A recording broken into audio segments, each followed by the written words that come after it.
Omuserikale Emmanuel Odongo nga y'omu ku bakugu poliisi be yeeyambisa mu nsonga z'ebyuma bikalimagezi oba ICT olwaleero yabadde omujulizi ow'e17 mu musango gw'okutemula omugenzi Henry Katanga mu Novemba wa 2023.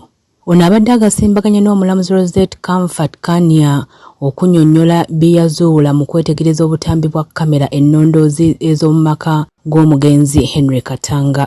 Odongo abuulidde kkooti nti asobola okukikakasa nti ku makya g'olunaku omugenzi lwattibwa ku ssaawa nga1:45 kamera ennondoozi oba CCTV zaali ziggiddwako era n'akizuula nti zaddako ku ssaawa 2 ez'okumakya. Kino kiba kitegeeza nti tewali butambi bulaga nnamwandu w'omugenzi Mole Katanga ng'addusibwa mu ddwaliro. Kyokka nti kamera za poliisi ez'oku nguudo mu bitundu by'ekinnawataka n'eddwaliro lya International Hospital Kampala ziraga nnamwandu ng'avugibwa mu mmotoka emu.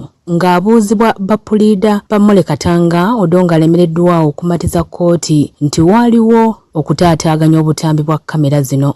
Oludda olwawaabirwa era ddwo lwesiba ku ky'okuba nti mukadde Odongo kayogerako amasannyalaze gaali gavuddeko era ng'Odongo abadde tayinza kukiwakanya kubanga kisoboka. Ekirala, Odongo alemereddwa okukakasa nti omuntu ali mu mmotoka yayogerwako mu kamera za poliisi ye Mole Katanga nga kino kireeseewo okubuusabuusa alipoota gye yakola ku nsonga eno yonna. Nnamwandu avunaanwa ne bawala be babiri Martha Nkwanzi ne Patricia Kakwanzi, omuyambi wa waka George Amanyire ne Nancy omu owa Bugolobi Medical Center. Kamera gwe ziraga ng'atuuka waka ku lunaku Katanga lwattibwa. Oludda oluwaabi luleese omujulizi w'e18 ono nga munoonyereza ku misango Aisha Birungi eyajja sampolo ku Mole Katanga ng'ali mu ddwaliro lya IHK ng'afuna obujjanjabi. Okuwulira obujulizi kukyagenda mu maaso.